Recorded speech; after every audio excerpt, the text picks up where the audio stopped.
سلام رفقا، امیدوارم حال دلتون عالی باشه. راه‌های مختلفی برای سفارشی سازی گوشی سامسونگ با استفاده از برنامه گودلاک وجود داره و اگه تا الان اسم این برنامه رو نشنیدی حتما تا انتهای این ویدیو همراه من باش، چون مطمئنم یه جورایی مغزتون سوت میکشه.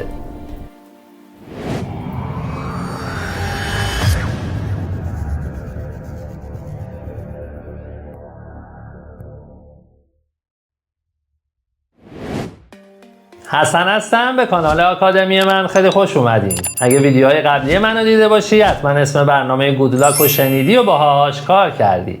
توی این ویدیو میخوام یه بررسی جامع‌تر و کاملتری نسبت به این نرم افزار فوق‌العاده سامسونگ داشته باشم. پس خیلی سریع بریم و استارت کار رو با هم دیگه بزنیم.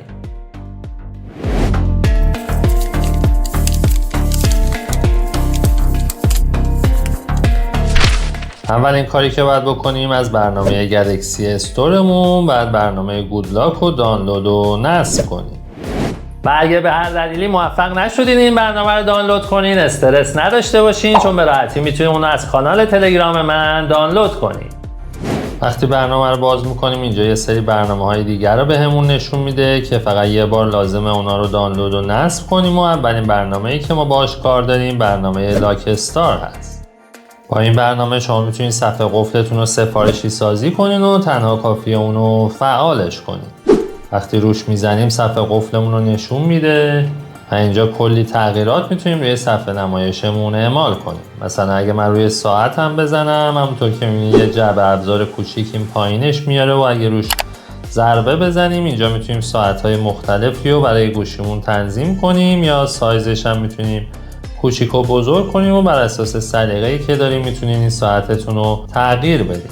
یا یه امکان فوق‌العاده دیگه‌ای که نسبت به گوشی داره، این منوی دسترسی سریعمون توی تنظیمات گوشی فقط 2 تا برنامه ما میتونستیم اعمال کنیم، ولی اگه من اینجا روش بزنم و روی این جعبه ابزارمون ضربه بزنم اینجا میتونیم یه حالت دیگه‌ای انتخاب کنیم و 6 تا از برنامه‌هایی که مورد استفادهمون هست و اینجا میتونیم به عنوان شورتکات انتخاب کنیم تا راحت‌تر در دسترسمون باشه.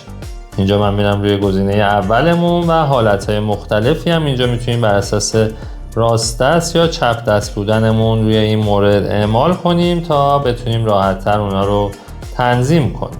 بعد از اینکه میانبراتون هم ست کردین، یه امکان فوق‌العاده دیگه‌ای که داره، هر جایی از صفحتون که کلیک کنین اینجا میتونین هم یه استیکر اضافه کنین هم یه ویجت. اگه من روی استیکر بزنم اینجا یه استیکری برامون میاره، میتونم حالا روی اون جعبه ابزاری که هست بزنم و شکل‌های مختلفی رو انتخاب کنم، سایزش رو کوچیک و بزرگ کنم و از اینجا میتونم حالت چرخش رو روش اعمال کنم و میزان شفافیتش هم از اینجا میتونم کم و زیاد کنم. اگر روی مورد اولمون هم بزنیم میتونیم حالتهای مختلفی رو از این به علاوه‌ای که هست دانلود و نصب کنیم. روی این علامت کیفی که هست من بزنم اینجا میتونیم باز پک‌های مختلفی رو برای این استیکرامون دانلود کنیم. من برمیگردم به عقب و میتونیم به راحتی هم با این ضربدری که هست هر موردی رو که نخواستیم احیانا پاک کنیم. مجدد روی اینجا میزنم و اد ویجتس رو اگه بزنم میبینیم که اینجا ویجتس های خیلی بیشتری نسبت به گوشی میتونم روی قسمت صفحه قفلمون اعمال کنم و هر موردی رو که دوست داشتین میتونین شما انتخاب کنید. مثلا حالتهای مختلف ساعت رو میتونم اینجا اضافه کنم اگه دوست داشتم. حالا اینجا تنظیماتش رو مشخص میکنیم و روی سیو اگه بزنیم میبینیم که این ساعت هم آورد و یه خوبی دیگه ای که داره، به راحتی میتونم هر موردی و هر جایی از صفحه که خواستم جاشو تغییر بدم و این موردم توی تنظیمات گوشی خیلی دسترسی کمتری بهمون میداد. مثلا قسمت نوتیفیکیشن هامون هم میتونم تغییر بدم، اگه روی این قسمت جعبه ابزار نوتیفیکیشنمون هم بزنم به راحتی میتونم اونو بزرگ و کوچیک کنم یا اینکه حتی رنگشو بر اساس اون بک‌گراندی که داریم یا سلیقه‌ای که داریم تغییر بدیم. مثلا من اونو قرمز کنم یا آبی کنم یا حالا هر رنگی که دوست دارین میتونیم اونو تغییر بدیم. و همونطور که دیدین کاملا میتونیم این صفحه قفلمون رو توی اینجا مدیریت کنیم. قابلیت‌های لاک استار خیلی زیاد هستش. الان هر جوری که خواستین میتونید صفحه قفلتون رو درست کنین و یه آزادی عمل خیلی زیادی بهتون میده. میتونید ویجت ها و برنامه‌های خیلی مختلفی بهش اضافه کنین و این تازه شروع کارمونه.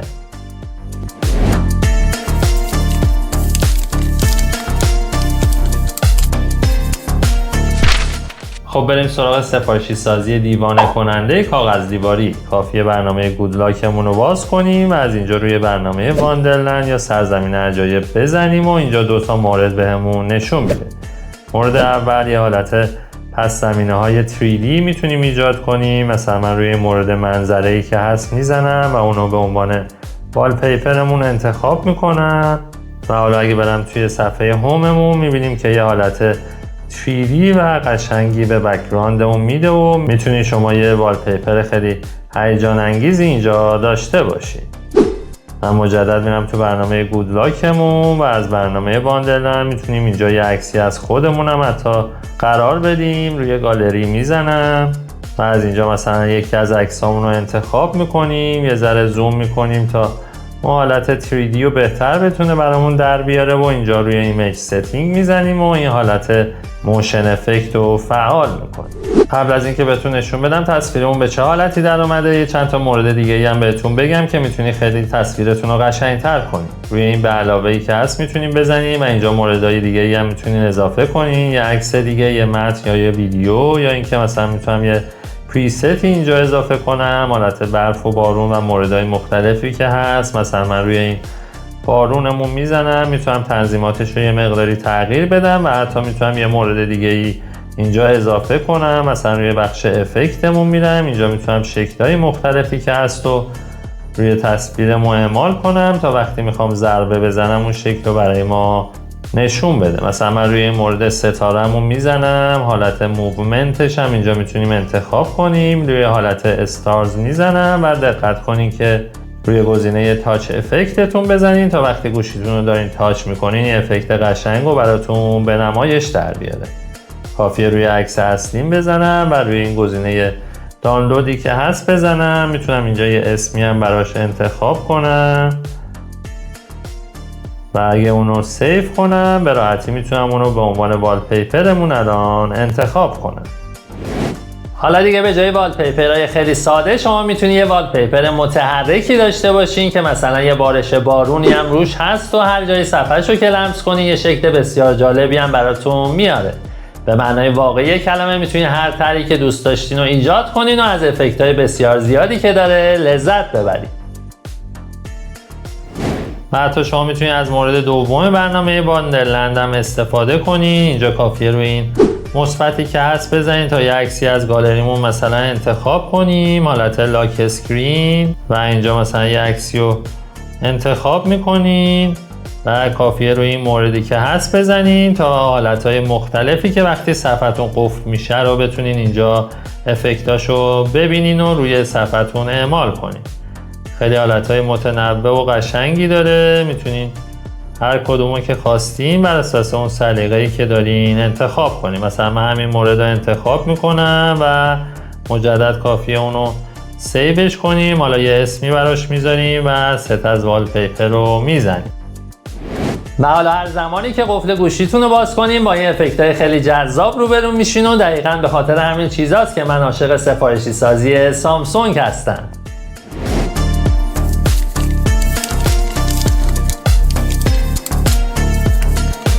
بعد از صفحه قفل میخوایم بریم سراغ پنل تنظیمات و دسترسی سریعمون. کافیه برنامه گودلاکمون رو باز کنیم و از اینجا روی قسمت کویک استارمون ضربه بزنیم. از این قسمت اون رو فعالش میکنم و روی مورد اولمون که استایل یور اون کویک پنل هست میزنم، اونم فعالش میکنم و اینجا یه سری تمای آماده ای هست که میتونم هر کدومشه که دوست داشتم انتخاب کنم. مثلا من روی این مورد اولمون میزنم و همونطور که میبینی الان اگه پنل دسترسی سریعمون رو به پایین بکشم تممون فرق کرد و به رنگ‌های مختلفی در اومد. حالا میتونید بر اساس رنگ بندی و تصویر والپیپرتون یکی از این تما رو انتخاب کنی یا اینکه میتونید روی این مای تم بزنین و خودتون رنگ بندی ها رو به راحتی تغییر بدین. همه موارد رو اینجا براتون زده و شما دونه دونه میتونید روش بزنین و رنگی که میخواین رو اینجا اعمال کنین.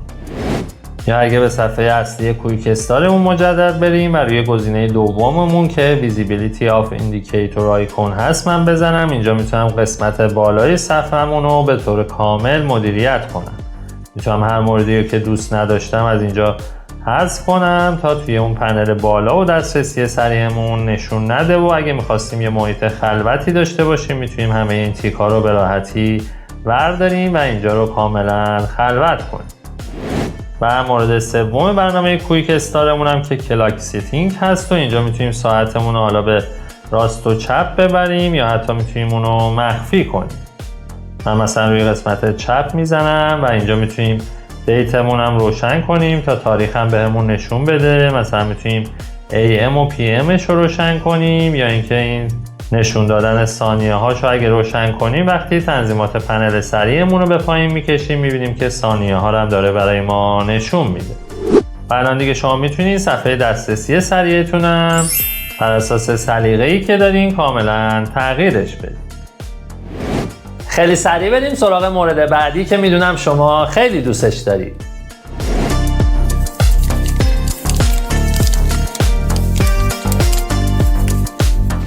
تقریبا خیلیاتون اعلانهای نورپردازی لبه صفحه تو گوشی سامسونگ رو دیده بودید.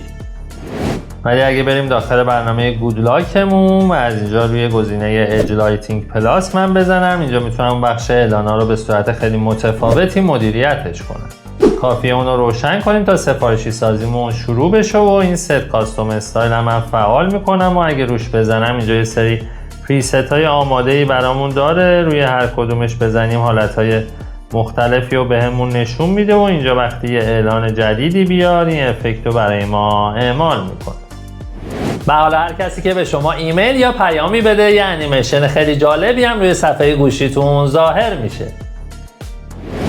اما نکته جالب تری که داره میتونین روی این علامت مثبتی که هست بزنین. اینجا پریست های مختلف دیگه ای بهتون نشون میده. میتونین خودتونم از گالریتون یه عکس PNG اینجا اضافه کنین و به عنوان اعلاناتون ازش استفاده کنین.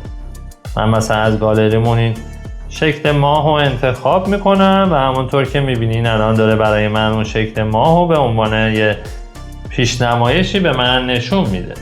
من میتونم از تب ادوانسمونم اینجا افکت های مختلفی و شکل های مختلفی که وارد صفحه میشه رو انتخاب کنم. مثلا حالت های مختلفی که دارن رو میتونم اینجا بذارم. اینجا میتونم سایزش رو مثلا تغییر بدم، مدت زمان، و اینجا حتی میتونم یه چرخشی هم بهش بدم. و حالا هر موقع پیامی برای شما بیاد انیمیشن سفارشی شما پخش میشه.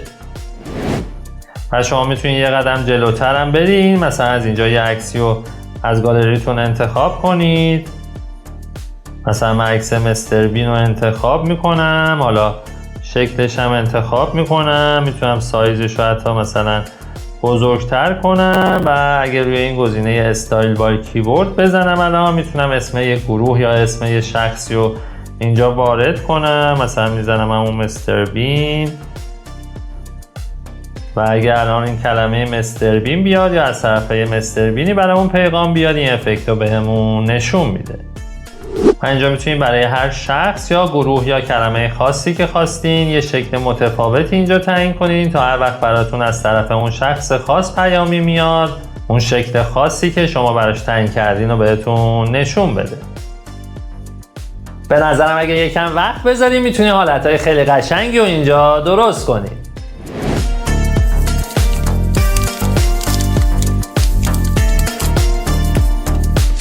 مطمئنم اینو نمیدونستین که قسمت نویگیشن بارمون هم میتونیم سفارشی سازی کنیم. برای این کار میریم تو برنامه گودلاکمون و از اینجا برنامه نوستا رو اجرا میکنیم. کافیه اونو فعالش کنیم و اینجا حالتهای مختلفی که خود سامسونگ برامون گذاشته رو میتونیم تغییر بدیم. شکل‌های مختلفی که هست و حالتهای فانتزی که داره رو میتونیم حتی برای این قسمت نویگیشن بارمون انتخاب کنیم. یعنی اینکه میتونیم روی نیو کانفیگوریشن بزنیم و از اینجا میتونیم اونو مدیریتش کنیم. اینجا میتونید روی هر موردی که خواستین مثلا گزینه ریسنتتون بزنین و اینجا هر شکلی که خواستین رو اعمال کنین. مثلا شکل فانتزی میتونین بذارین. برای قسمت هومتون هم اینجا میتونین شکل دیگه ای بذارین. مثلا یه همبرگر رو من میذارم، الان میبینیم اونجا تغییر کرد. و برای قسمت بکتون هم میتونین همچین کاری رو انجام بدیم و بر اساس اون سلیقه‌ای که داریم میتونین اینجا رو بچینیم. من روی سیو اگه بزنم میبینیم که برامون توی این قسمت اضافه کرد و الان میتونم اونو به راحتی انتخابش کنم. یا اگه توی تب باتن لیوتمون برم، اینجا میتونیم اونو به سمت راست و چپ ببریم. حالا اگه چپ دست و راست دست هستیم میتونین اینو انتخاب کنین، یا حتی میتونین اینجا یه دکمه رو اضافه کنین که به نظرم خیلی میتونه هیجان انگیز باشه. اینجا موردهای خیلی مختلفی رو بهتون نشون میده. مثلا من میتونم کامرا رو اینجا اضافه کنم، یا اینکه اسکرین کپچر رو اضافه کنم و اینجا میبینیم که 2 مورد رو اضافه کرد و 5 مورد شد. میتونم روی سیو بزنم و از این قسمت برم اونو به راحتی انتخاب کنم و اینجا میبینیم الان برای ما این دسترسی ها رو قرار داد. کافیه مثلا من روی اسکرین کپچرمون بزنم، میبینیم که یه اسکرین شاتی گرفت، یا اینکه میتونم از بخش دوربینمون استفاده کنم و حتی از اینجا میتونم یه عکسی بگیرم. و اگه توی برنامه نوستارمون قسمت پایینش هم ببینیم ادوانس آپشن داره و اینجا میتونیم سایزش رو کوچیک و بزرگ کنیم. من روی حالت بزرگ قرارش میدم، یا حتی میتونیم این نویگیشن بارمون رو مخفی کنیم. الان شما هم صفحه قفلتون رو سفارشی سازی کردین، هم قسمت کویک ستینگتون و اینجا هم قسمت نویگیشن بارمون رو تونستیم سفارشی سازی کنیم. اما هنوز چیزای بیشتری وجود داره که میتونیم انجامش بدیم.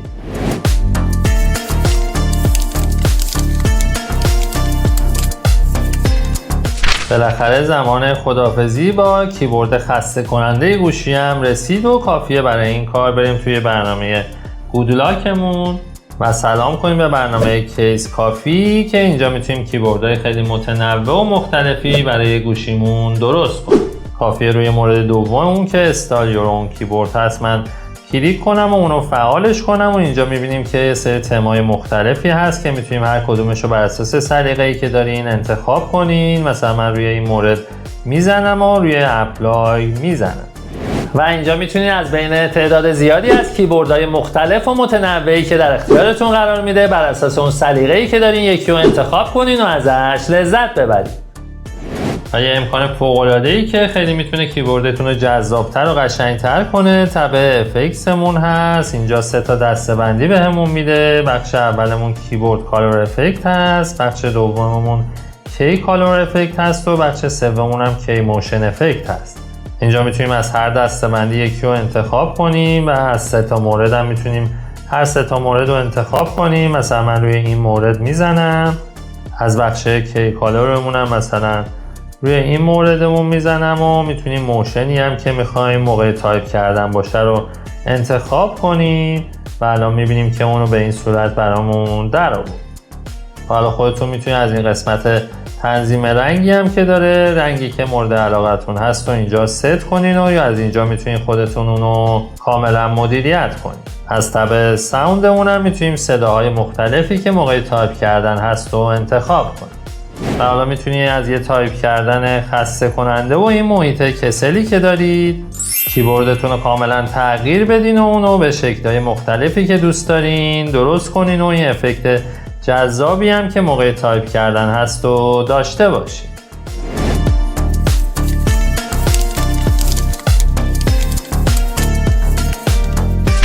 یه چند تا ترفند مفیدم خیلی سریع بهتون بگم. وارد برنامه گودلاکمون میشیم و از تب لایف آپمون اینجا روی گزینه روتینز پلاس میزنیم و از اینجا روی لو باتری انونسمنت من ضربه میزنم و اینجا میتونیم یه درصدی برای باتریمون تعیین کنیم تا وقتی به اون درصد رسید مثلا به ما یه پیغامی بده و مثلا بگه گوشیتو به شارژ بزن.